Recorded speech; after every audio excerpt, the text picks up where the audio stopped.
Hey, what's going on, guys? It's your boy Serrano. Welcome back to the channel.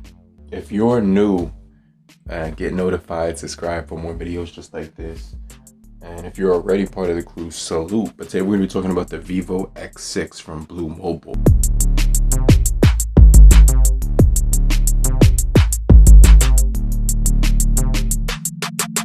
Now, a lot of you might be saying, well, why?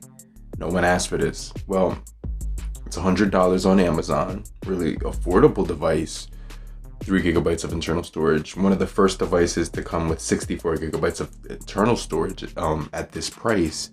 Expandable as well, dual SIM card slots, things of that nature. You'll be able to, I really like that notification.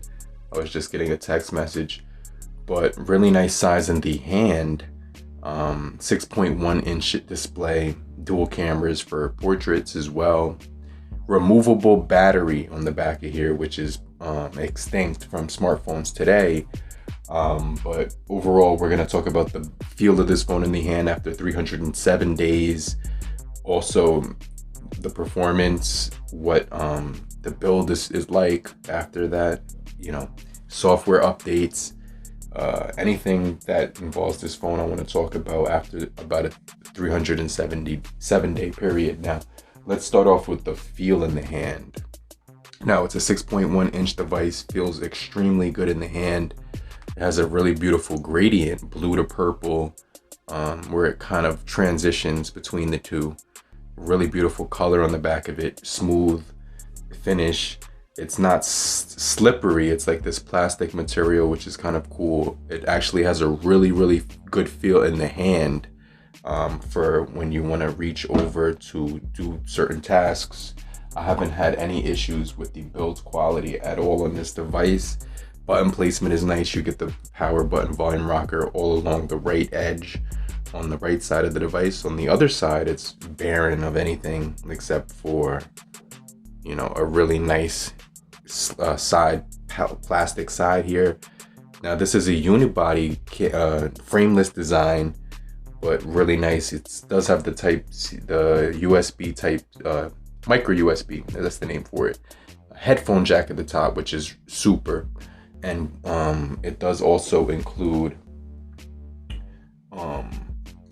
face unlock, which is kind of cool, and a fingerprint on the back, which is cool. So let's get into the internals, but first we're going to talk more about this device just in a little bit more detail. Let's go over the display panel. Now, the display panel is pretty nice.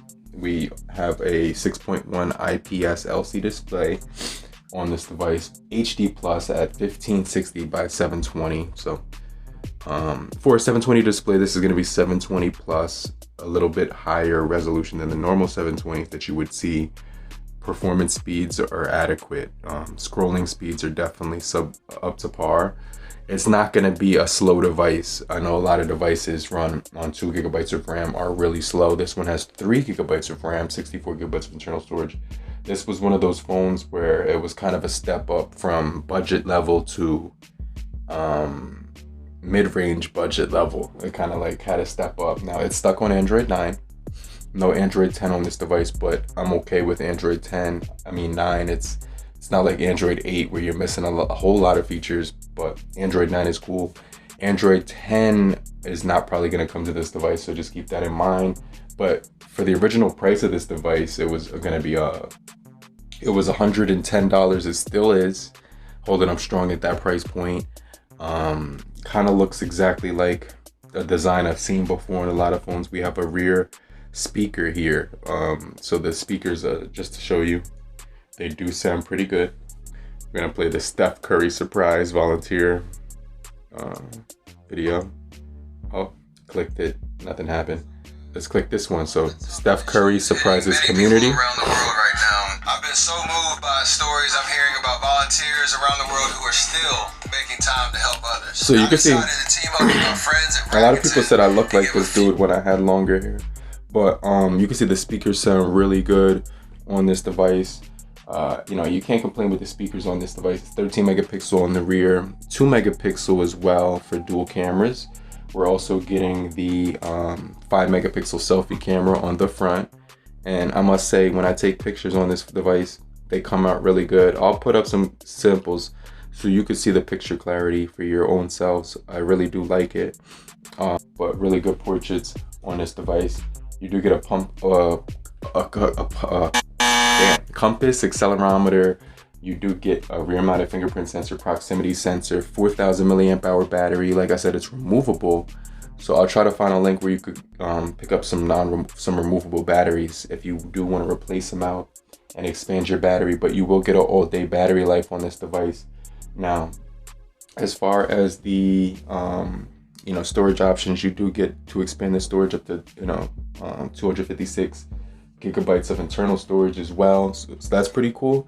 Now, the snappiness of this device is there. It's not a slow device, like I said. I'm browsing YouTube, Facebook, social media.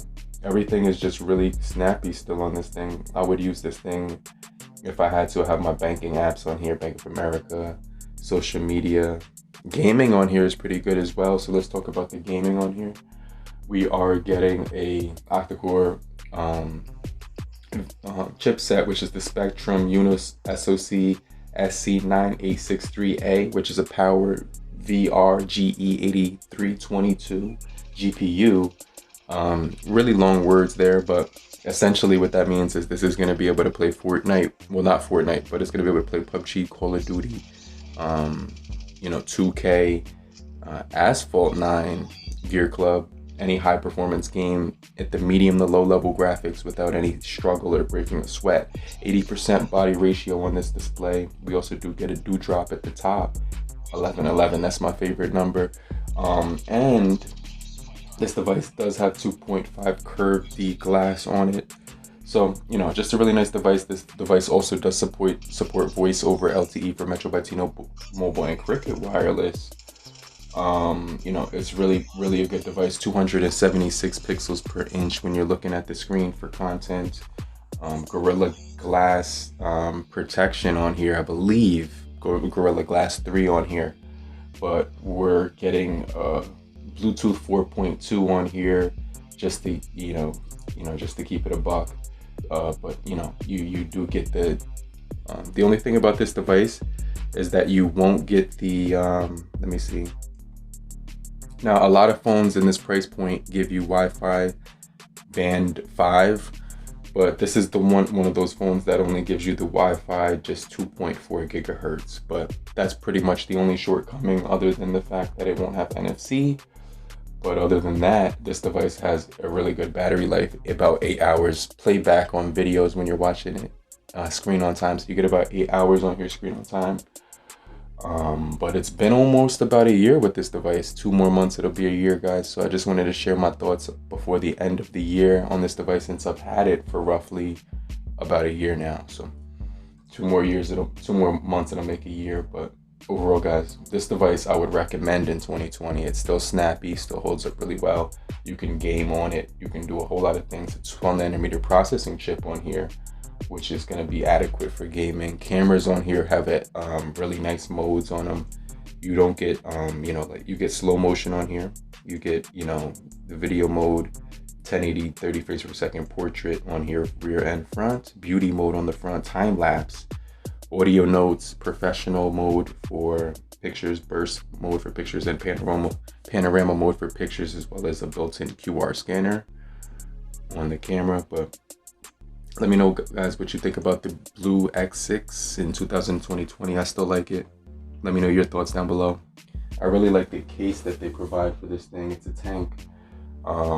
It's right here. It's like this rugged case as well. When it comes with a headphone jack inside the box, a 3.5mm headphone jack, so you can listen to audio if you don't have Bluetooth headphones or something like that. But yeah, this is it. I'm gonna listen to some music and I'll get right back with you later, crew. Peace.